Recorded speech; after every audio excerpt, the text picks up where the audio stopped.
Bonjour à tous et bienvenue sur la chaîne Fan de Z. Nouvelle vidéo cette semaine dans laquelle on va parler de tracé et plus précisément de circuit de mini Z. On se retrouve juste après l'intro.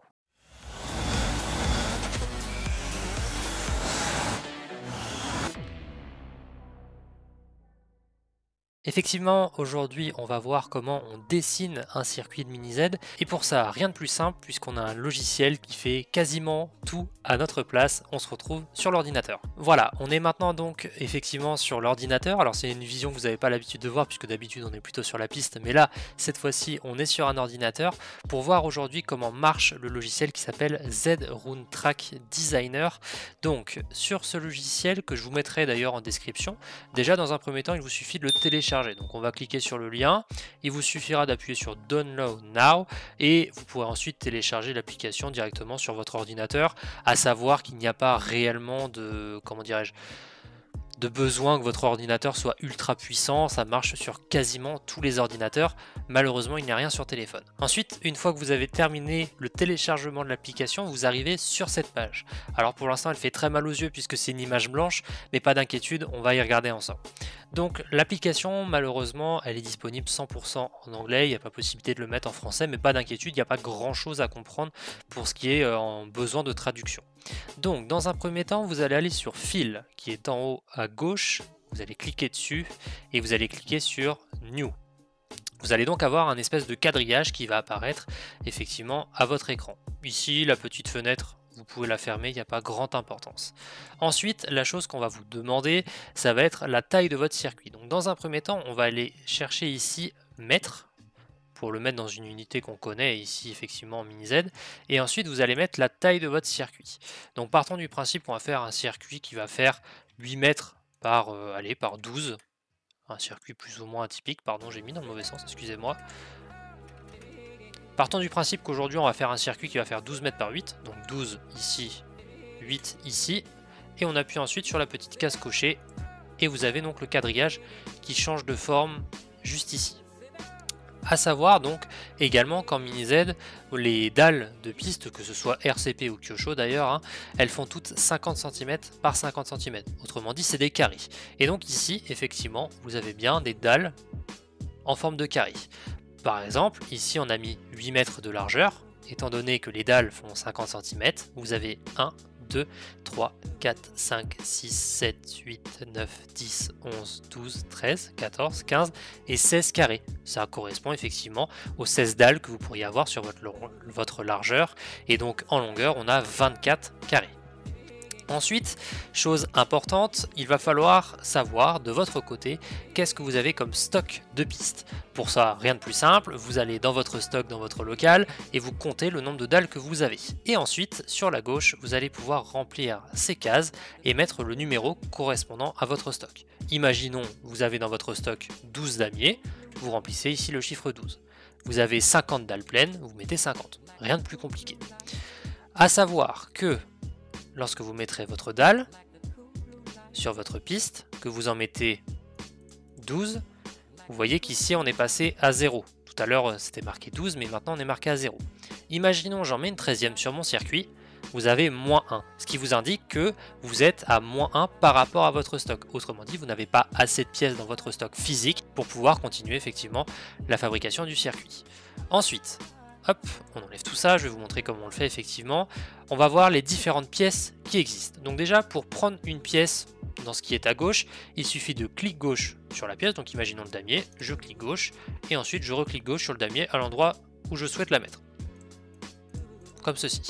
Pour l'orienter, il suffira de recliquer une nouvelle fois avec le clic gauche, et ça la fera changer de place comme ici.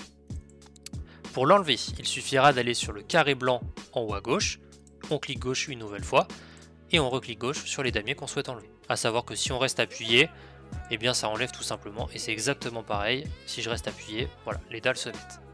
Donc ici, je reprends ma gomme, ou le carré blanc, vous l'appelez comme vous voulez, et on enlève tout ça. Voilà, comme ça on a une surface de travail assez propre. Donc là maintenant dans ce cas là, vous avez donc rempli les dimensions que vous souhaitez, vous avez mis également votre stock. Maintenant il faut voir les dalles qui existent, puisque effectivement certains d'entre vous ne connaissent pas. D'un côté on a le damier, ça c'est une pièce assez classique, et on a ensuite la ligne droite. Il n'y a aucune différence entre les deux, hormis effectivement le drapeau à damier qui est mis sur la piste. Ensuite, vous avez la dalle pleine. Donc c'est une dalle de 50 par 50 qui permet notamment de faire du 3 ou 4 dalles. Ensuite, vous avez ce qui s'appelle le bumper. C'est une sorte de ligne droite avec un sorte de bourrelet. Ça fait comme une petite chicane. On l'utilise de moins en moins, mais il a effectivement lieu d'apparaître ici sur le logiciel. Ensuite, on a ce petit point que l'on va appeler dans la vidéo ici les virages à 90 degrés ou virage intérieur très rapide.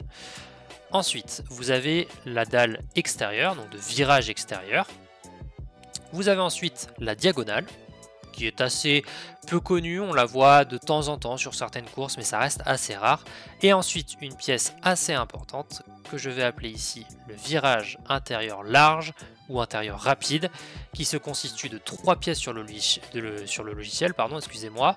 Cette pièce-ci, qui viendra se mettre en bas, comme ceci.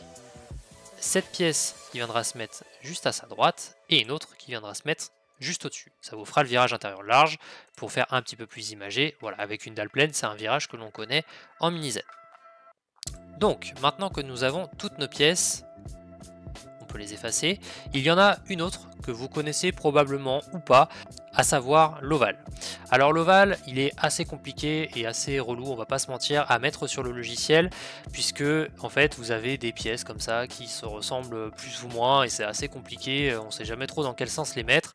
Donc mon conseil à moi, hop, quand vous avez ici sur la page ovale, il vous suffit de décocher Group Titles, vous le décochez, hop, et vous cochez Marque. Et ensuite, vous allez aller ici, vous avez le plan de à quoi ressemble le ovale. Vous cliquez, imaginons sur cette pièce-ci, hop, je clique dessus, et en fait, ça va lui faire un copier. Je reclique sur sa copine, je remets ici, et ainsi de suite. Et en fait, ça vous permet d'avoir le ovale sans oublier de pièces. Puisqu'effectivement, une des choses les plus compliquées au début, c'est de savoir à quoi ça va ressembler en vrai. Et surtout, ne pas faire d'erreur sur ce qui pourrait arriver en vrai, à savoir des chevauchements de pièces qui ne vont pas ensemble, etc. Mais ça, on va le voir en ce moment. Donc, mes conseils déjà pour créer un bon circuit, ça va être relativement simple. On va faire une ligne droite en 3 dalles, rien de plus compliqué. Donc, des lignes droites très classiques. La dalle pleine que je vous expliquais tout à l'heure qu'on va mettre au milieu, qui permet d'aller chercher du coup le 1,50 m en ligne droite. Donc jusque là rien de plus compliqué. Hop, excusez-moi, tac. Ensuite on peut y rajouter des damiers si on en a envie, ça c'est pas obligatoire mais on peut le faire effectivement ici. Et également mon autre conseil que je donnerais, c'est la fin de ligne droite. Voilà, ça c'est la ligne droite. Maintenant, il y a un conseil que je vous donne également effectivement en ce moment, c'est de savoir si votre circuit sera en sens horaire ou en sens anti-horaire. Ça a son importance, notamment dans la fabrication d'un circuit. Même si on vous dira qu'un très bon circuit peut se rouler dans les deux sens, ça a quand même son importance lorsqu'on le crée. Là ici, dans mon cas, on va créer un circuit en sens horaire. Donc la ligne droite se prendra de gauche à droite. À savoir que l'une des choses que je préfère quand je crée un circuit, c'est que dans ma fin de ligne droite, vous avez forcément un virage intérieur large, comme ceci, et ensuite du 3 dalles. Ça, c'est d'office sur tous mes circuits que je vais créer, ce sera forcément du 3 dalles. Pourquoi ça? Eh bien, ça va faciliter les départs. Si vous mettez un angle droit, si vous mettez seulement du 1 mètre de large, si vous avez la première personne sur la grille de départ qui fait une erreur, vous pouvez être sûr que les 9 autres derrière vont lui rentrer dedans. Là, l'avantage de mettre du 1,50 m, c'est que déjà, vous avez un pourcentage un peu plus grand et le virage large permet d'avoir une erreur un petit peu plus simple et de venir coulisser contre l'intérieur plutôt que de venir se mettre dans la ligne droite avec un angle droit. Maintenant, l'autre chose que l'on va pouvoir voir sur un circuit, c'est de savoir où est-ce que vous mettrez votre arche de comptage. Pourquoi je vous dis ça? Eh bien tout simplement parce qu'imaginons que votre table de comptage soit ici en bas à gauche, là où j'ai mis toutes les dalles pleines, et que vous avez un arche filaire. Alors si vous avez un arche non filaire, à ce moment-là, pas de souci, mais si vous avez un arche filaire, n'oubliez pas de positionner directement l'endroit dans lequel vous aurez besoin de votre arche. Soit c'est un arche en 2 dalles, à ce moment-là prévoyez 2 dalles, ou alors c'est un arche en 3 dalles, et à ce moment-là prévoyez. Effectivement, si vous n'avez pas la possibilité d'avoir un arche en non filaire, pensez bien à l'endroit dans lequel vous mettrez votre arche. Et ensuite, rien de plus simple, à vous de faire en sorte d'avoir un circuit potable, roulable, qui puisse rouler en fonction du nombre de pilotes sur lequel vous allez être, en fonction de la quantité de pilotes que vous allez être sur le circuit, et surtout en fonction de votre stock, puisque l'objectif ce n'est pas de dépasser ce que vous avez. Maintenant, le tracé c'est assez subjectif, et ce qu'on va pouvoir faire sur le logiciel ne va pas ressortir totalement comme en vrai. Il y en a qui vont faire des circuits au feeling, et vous avez probablement raison. Il y en a qui vont faire des circuits que sur le logiciel parce que ça permet de savoir combien on a de stock et de vraiment tout utiliser au maximum. C'est une façon de voir les choses. Maintenant, effectivement, le plus important, c'est que si vous faites un montage de circuit sur le logiciel, pensez bien à réfléchir comme si vous étiez en train de le monter en vrai. Pourquoi je vous dis ça? Eh bien tout simplement parce que, imaginons, je vais vous montrer un exemple. Voilà, là ce serait notre fin de ligne droite. Vous vous dites, ok, donc là mon virage il serait comme ceci, excusez-moi je prends le temps de tout bien faire, voilà, comme ceci. Et vous vous dites, pour éviter un accident, je mettrais bien un intérieur large ici. Alors, intérieur large, hop, comme ceci. Le problème, c'est que votre intérieur large ici, il va finir dans la bordure. Et donc ici, vous ne pourrez pas mettre de ligne droite. Alors que, avec le logiciel, ça vous permet justement de voir cette erreur et de la contrer différemment. Avec notamment, ici, en rajoutant une dalle. Comme ceci. Voilà, hop. Vous mettez votre petit point. Et ensuite... Pardon, excusez-moi, je me trompe. Hop, voilà. Comme ceci. Et donc ensuite, au lieu de terminer dans la ligne droite comme tout à l'heure, un petit virage extérieur. Et on est reparti avec la ligne droite. Voilà. Le plus important, en fait, au début, c'est surtout de comparer à ce que vous ferez en vrai. Et surtout, de vous mettre à la place de la personne qui sera en train de le monter pour voir si c'est faisable. Et en réalité, le plus simple, eh bien, c'est d'être présent lors des montages des circuits pour comprendre comment ça fonctionne. En réalité, faire un circuit sur logiciel, c'est pas super compliqué. Ce qu'il y a de plus dur, c'est de s'imaginer les jours de course, les moments où vous allez être en train de le monter, de savoir si c'est faisable ou autre. Après, savoir ce qu'il y a en stock, bon ça reste assez simple. Le plus compliqué en réalité, c'est vraiment de faire le circuit. Maintenant, une fois que votre circuit est prêt, bon, là, imaginons le circuit est totalement fini, il va falloir imprimer, donc imprimer ou enregistrer d'ailleurs. Donc soit vous faites ici File une nouvelle fois et vous mettez Save as JPEG, et donc vous allez pouvoir enregistrer.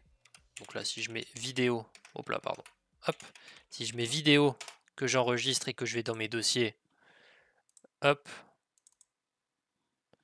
vous avez votre circuit qui apparaît comme ceci. Ce qui vous permettra de l'envoyer à vos copains, à vos collègues, etc. Ou alors, vous pouvez tout simplement l'imprimer en appuyant sur la petite imprimante ici, et ensuite de l'imprimer pour pouvoir être le jour J avec des feuilles qui vont vous permettre de monter le circuit. Voilà, j'espère que cette vidéo vous aura plu. Si vous avez des questions concernant le montage d'un circuit, eh bien n'hésitez surtout pas à les mettre en commentaire. Et puis si cette vidéo t'a plu, n'hésite pas à la liker et à la partager également. C'était Antoine, bye bye.